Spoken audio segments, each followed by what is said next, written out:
Okay, I'll just show you how to delete a mobile from the Bluetooth audio system in this 2017 Range Rover Vogue.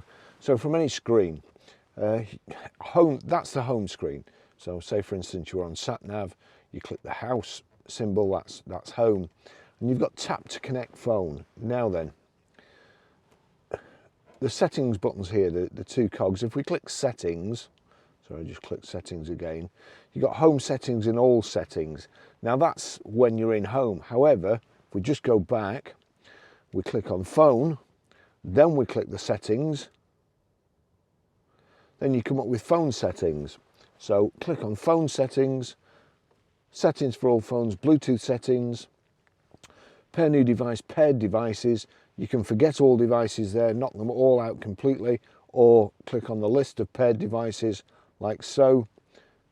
You see there, Barry's iPhone 13. That's the one I want to disconnect. It's got connect there. However, click on that, brings up a new menu. You'll see there, if you're having trouble playing audio or anything like that, do exactly the same as this and make sure there's a tick in the audio there. However, at the bottom there, we can either click it for primary phone, so if two of you get in, it'll pair to your phone and your phone will work through the dash, or forget device, click forget device. That's it gone.